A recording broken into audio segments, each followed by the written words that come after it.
किचनमध्ये तुमचे स्वागत आहे. आज मी तुम्हाला तूप बनवून राहिलेला चोथा, तो वाया जाऊ नये म्हणून त्याच्यापासून गोड पदार्थ भगरीचा बनवणार आहे.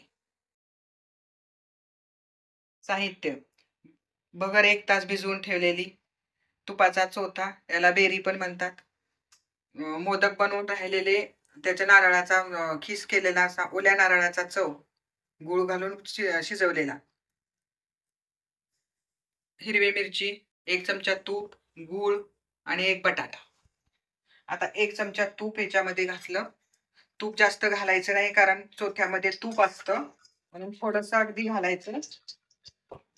1 चमचा तूप घातलं. ते तूप गरम झाल्यानंतर मिरची घातली. मिरची थोडी परतू दिली. नंतर मग बटाटा घातला. बटाटा थोडा परतू द्यायचा. मीठ घातलं. मीठ घालून परतू दिलं. हे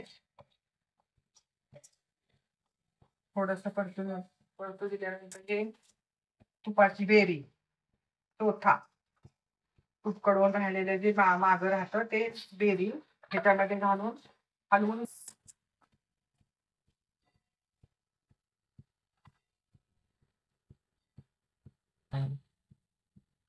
नंतर ह्याच्यामध्ये भगर घातली.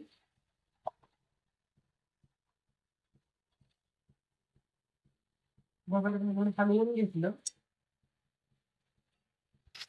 त्याच्यामध्ये खोबरं घातलं. मोदक करून राहिलेला मोदकाचा सार बनवलेला सारण ते घातलं. थोडंसं परतून घेतलं.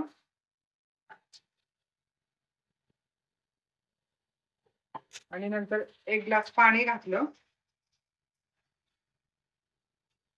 आणि मंद आचेवर. नंतर गूळ घातला थोडासा, कारण त्या ह्याच्यामध्ये गूळ आहे. मोदकाच्या सारणामध्ये गूळ असल्यामुळं ह्याच्यामध्ये थोडासा कमी घातलेला आहे. ते सारण वाया जाऊ नये म्हणून मी हे गोड भगर बनवलेले आहे. गोड, आंबट, तिखट अशी याची चव लागते. आता हे असं सगळं घालून मिक्स करायचं. गूळ घातलेला आहे. गूळ थोडा विरघळेपर्यंत हलवायचं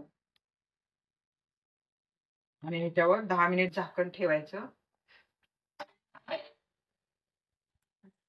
जोपर्यंत ही भगर तयार होते, तोपर्यंत आंबट गोड भगर तयार होते, तोपर्यंत तुम्ही मला लाईक